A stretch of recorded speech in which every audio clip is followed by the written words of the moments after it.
My husband came home from his business trip a day early. He walked in, looked around, and said, "Why does it smell like cologne in here?" I was alone all week. I froze with a coffee mug halfway to my mouth. "What are you talking about?" Jonah set his suitcase down by the door and sniffed the air again dramatically. "Cologne. Men's cologne. Strong stuff too. It smells like it's absolutely everywhere in here." My heart started racing even though I had done absolutely nothing wrong. "I've been completely alone since Monday. I have no idea what you're smelling." He walked through the living room slowly, then the kitchen, sniffing like a bloodhound tracking a scent. His face was getting harder and more suspicious with each step he took. "It's stronger over here, by the couch especially. Jonah, I promise you on everything. No one has been in this house." He spun around to face me directly. "Then explain it to me right now." I couldn't explain it. I had been completely alone for 5 straight days, working from home on my laptop, ordering takeout every single night, watching TV until I fell asleep on that very couch. No visitors at all. No friends stopping by. Definitely no men anywhere near this house. Maybe it's from before you left, or some kind of air freshener I used. I know exactly what our house smells like. This is completely different and you know it. He started checking rooms one by one. The bedroom, the bathroom, the guest room, even the closets. I followed him feeling sick to my stomach because I knew I was completely innocent, but his suspicion was somehow making me feel guilty anyway. He found nothing because there was absolutely nothing to find, but he wouldn't let it go. He slept on the couch that night without saying another word to me. The silence was deafening as I lay in our bed alone, staring at the ceiling, wondering how we got here after 7 years of marriage together. The next morning, he was cold and distant at breakfast. He kept sniffing random objects around the house like someone completely possessed by paranoia and distrust.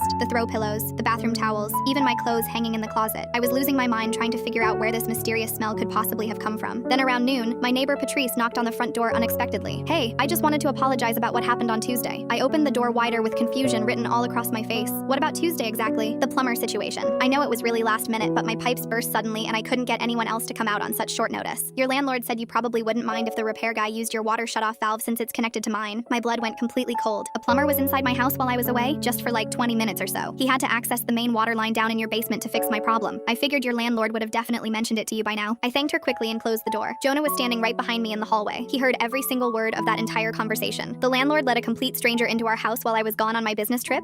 I was already pulling out my phone and calling the landlord. He confirmed everything immediately. Emergency pipe repair for the unit next door. He let the plumber in using his master key. The guy spent maybe 20 minutes in our basement accessing the shared water line, then left. The plumber who apparently bathed in cheap cologne before making house calls that day. Jonah's face went through several emotions in quick succession. Suspicion, slow realization, then deep shame spreading across his features like a shadow. "I'm so sorry. I completely jumped to conclusions without thinking first. You accused me of cheating because a random stranger was in our basement for 20 minutes. I know. I was being a complete idiot about this whole thing. You slept on the couch. You literally sniffed my clothes like I was some kind of criminal suspect in your own little investigation." He reached for my hand, but I pulled it away from him immediately. "I need some time to process this." "How much time do you need from me?" I looked at him carefully. This man I married who assumed the absolute worst about me without considering any other explanations first. "I don't know yet, but maybe you should keep sleeping on the couch until I figure that out." He nodded slowly, accepting his fate quietly. I walked past him to the kitchen and poured my cold coffee down the sink. The cologne smell was already fading, but the damage from his accusations would linger much longer than any scent ever could.